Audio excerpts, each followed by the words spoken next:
पल पल दिल के झरोखों से महबूबी है जिंदगी की रानी कब आएगी मेरे महबूब। জানেন তো, ভারতীয় সঙ্গীতে এমন কিছু শিল্পী আছেন যাদের গান আমরা যুগ যুগ ধরে শুনছি, মনে গেঁথে গেছে একেবারে। অথচ তারা কিন্তু সঙ্গীতের যে প্রথাগত শিক্ষা, সেই তালিম সেভাবে নেননি। বেশ অবাক লাগে, তাই না? একদমই তাই।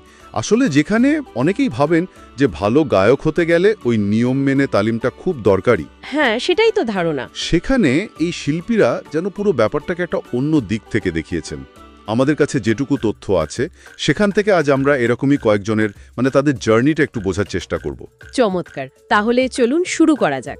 আজ আমরা কিশোর কুমার, অনুরাধা পাড়োয়াল, তারপর কে, লাকি আলী, এই শিল্পীদের নিয়েই কথা বলবো।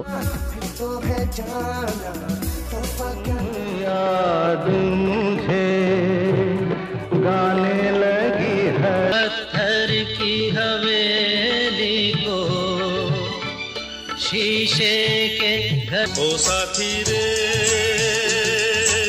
দেখি ঠিক কিসের জোরে তারা, প্রতিভা নাকি অধ্যাবসায় নাকি দুটোই, এভাবে শিখরে পৌঁছলেন ওই ফর্মাল ট্রেনিং ছাড়াই।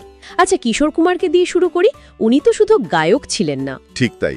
কিশোর কুমার উনি ছিলেন এক কথায় যাকে বলে বহুমাত্রিক প্রতিভা। গায়ক, সুরকার, অভিনেতা, গীতিকার, কি না ছিলেন, গাইলেন। কিন্তু উনি তো ক্লাসিক্যাল শিখতে খুব একটা আগ্রহী ছিলেন না, শোনা যায় এরকম। তাহলে নিজস্ব স্টাইলটা এলো কি করে? এটাই তো সবচেয়ে ইন্টারেস্টিং ব্যাপার। উনি ওই ধরাবাঁধা শাস্ত্রীয় সঙ্গীতের রাস্তায় হাঁটেননি। নিজের ভেতরের যে প্রতিভা, যে সহজাত সুরজ্ঞান, সেটাকেই ফলো করেছিলেন। তার গায়কিতে একটা অদ্ভুত সারল্য ছিল, আবার গভীর আবেগও ছিল। কঠিন সুরকেও এমনভাবে গাইতেন যেন একদম সহজ, সাধারণ শ্রোতার মনে গেঁথে যেত। গানের ভেতরের ভাবটা সেটা ধরতে পারতেন দারুণভাবে, কোনো ব্যাকরণের তোয়াক্কা না করেই। হ্যাঁ, আর 60-70-এর দশকে বিশেষ করে রাজেশ খান্না বা অমিতাভ বচ্চনের লিপে ওন গান মানেই তো হিট। একদম। আরাধনা ছবির ওই গানটা রূপ তেরা মস্তানা, ওটা তো একটা মাইল ফলো। ওটার জন্যই তো প্রথম ফিল্মফেয়ার পান, তাই না?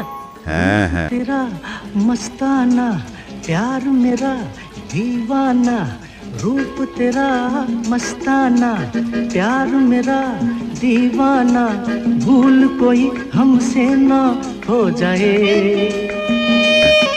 আর তারপর তো একের পর এক হিট। চিঙ্গারি কই ভড়কে, চিঙ্গারি কই ভড়কে, মেরে মেহবুব কিয়ামত হোগি, मेरे महबूब कयामत होगी, आज रुसवा तेरी गलियों में मोहब्बत होगी। खाई के पान बनारस वाला, खाई के पान बनारस वाला भूल जाए बंद अकल का। হ্যাঁ, তালিকাটা তো বিশাল লম্বা। প্লেব্যাক সিঙ্গার হিসেবে 8 বার ফিল্মফেয়ার, ভাবা যায় এটা আজও রেকর্ড। সত্যি। আর শুধু তো হিন্দি নয়, অনেকগুলো ভাষায় গেয়েছেন, প্রায় 2500-এরও বেশি গান। তার প্রভাব আজও একই রকম আছে। এই যে নিজস্ব স্টাইল তৈরি করার ক্ষমতা, এটা কিন্তু আমরা আরেকজন শিল্পীর মধ্যেও দেখি। তিনিও প্রথাগত তালিম নেননি, কিন্তু অসম্ভব জনপ্রিয় হয়েছিলেন। অনুরাধা পাড়োয়াল। আচ্ছা, অনুরাধা পাড়োয়ালের কথা বলছেন? হ্যাঁ, উনি তো লতা মঙ্গেশকরকে খুব শ্রদ্ধা করতেন, তাই না? গুরু মানতেন। হ্যাঁ, লতাজি কি শুনেই ওনার অনুপ্রেরণা। 1973-এ অভিমান ছবিতে একটা শ্লোক দিয়ে শুরু করেছিলেন, কিন্তু আসল ব্রেকটা আসে হিরো ছবি থেকে 1983 সালে। ও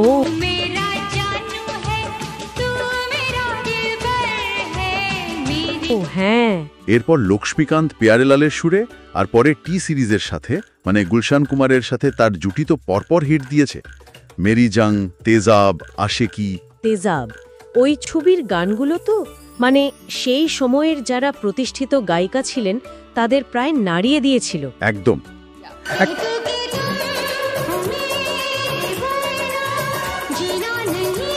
একটা বড় চ্যালেঞ্জ ছিল বলতে পারেন। আর তারপর টানা 3 বছর ফিল্মফেয়ার অ্যাওয়ার্ড, আশিকি, দিলহে কে মানতা নেহি, বেটার জন্য। এটা তো চারটেখানি কথা নয়। একেবারেই না। নজর কে সামনে, মুঝে নীंद না আয়ে,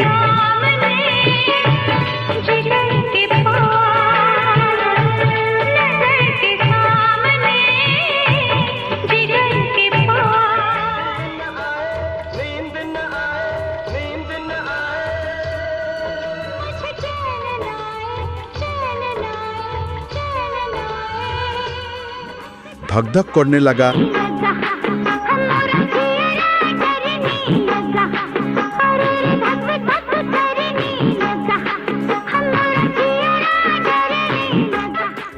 এই গানগুলো তাকে জনপ্রিয়তার একেবারে শীর্ষে নিয়ে গেছিল।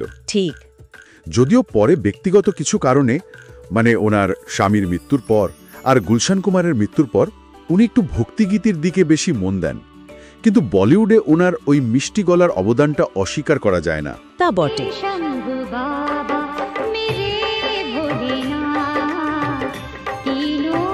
আচ্ছা, এবার যদি একটু পরের জেনারেশনের দিকে আসি, কে মানে কৃষ্ণকুমার কুন্নত, ওর উত্থানটাও কিন্তু বেশ অন্যরকম। কিশোর কুমারের ভক্ত ছিলেন শুনলাম। হ্যাঁ, কে তো কিশোর কুমারের বিরাট ভক্ত ছিলেন।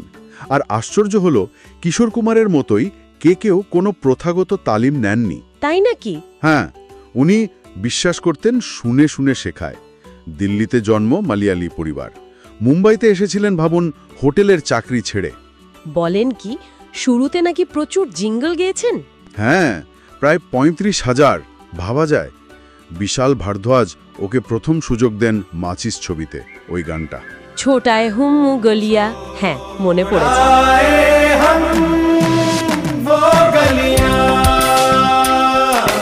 কিন্তু ক্যারিয়ারের টার্নিং পয়েন্ট কোনটা ছিল?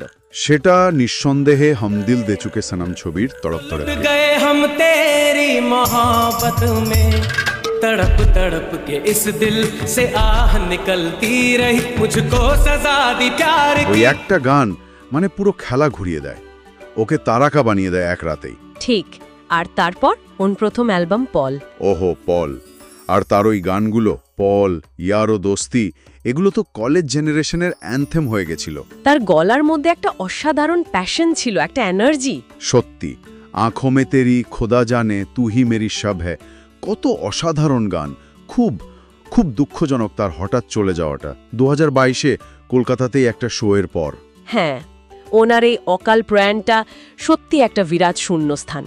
ওনার কণ্ঠের আবেদনটা ছিল একদম অন্যরকম, চিরকালীন। সবশেষে আরেকজনের কথা বলতেই হয়, যার গান 90-এর দশকে একটা মানে একেবারে নতুন সাউন্ড এনেছিল। লাকি আলী। ওহ, লাকি আলী। হ্যাঁ হ্যাঁ, অভিনেতা মেহমুদের ছেলে, কিন্তু পরিচিতিটা নিজের গানেই। লাকি আলীর গল্পটাও একই রকম। কোনো ফর্মাল ট্রেনিং নেই। নিজের প্রথম অ্যালবাম সুনো, ওটা বানাতে প্রায় 4 বছর লেগেছিল জানেন। 4 বছর? হ্যাঁ, কিন্তু যখন বেরোলো, বিশেষ করে ওই ও সনম গানটা কি যে আলোড়ন ফেলেছিল। সাউন্ডটা, গায়িকিটা, সবটাই একদম ফ্রেশ, নতুন।